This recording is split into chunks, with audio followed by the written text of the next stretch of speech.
Well, welcome back to 12 News at Noon. It's time for News Talk. We're here learning with Matt McKernan from the Sedgwick County Extension Office.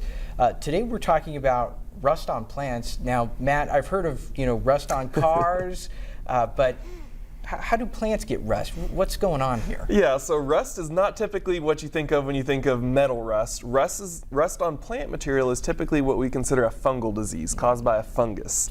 And it's common on a wide variety of plants. Our annuals and perennials often get it, but our trees and shrubs can also get infected with this disease as well. And rust really kind of varies from plant to plant on how it affects the plant. Some rust diseases will only affect one specific plant. Some rust diseases can affect multiple plants within a plant family.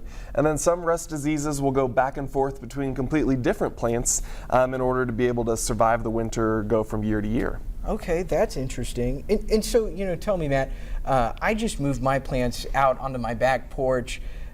How can I tell if they have rust, and what do I need to do to protect them from potentially getting rust? Yeah, so rust is usually pretty easily identifiable by looking for spots on the leaves, stems, or any green part of the plant. And usually what you'll see is kind of either a red, orange, or yellow spot on the leaf.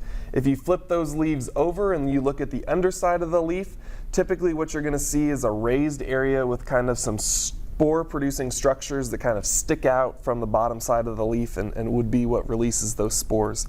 Oftentimes you'll see lots of orange color on some of the stems if you see rust infecting the stems. And oftentimes if it's really severe on a plant, you may see entire leaves fall off that are heavily infected with the rust disease. Rust has to have green plant tissue to survive, so typically it doesn't kill the plant, but it can weaken or stunt the growth of the plant as a result. Rust is really favored by wet conditions, and so this spring we've really had the perfect weather for this disease to flourish in the landscape. So some of the things that we can do are adjusting our watering practices to prevent the leaves from being wet from either humidity, dew, or our irrigation as we water. We can also really look for disease-resistant varieties of our plants. Often they're going to be very similar in shape but have higher disease resistance, so rust isn't a concern.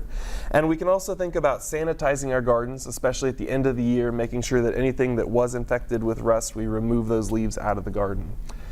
We can spray with fungicides, but usually that's not necessary and not our recommendation. Usually those fungicides are only going to prevent new leaves from getting infected with rust. So once you see the disease like this, those fungicides are really going to have no effect on controlling the disease. Gotcha. Well, thank you, Matt. We appreciate you stopping by and helping us do some more learning with McKernan. Of course. Always enjoyable. Stick around for more 12 News at Noon coming up after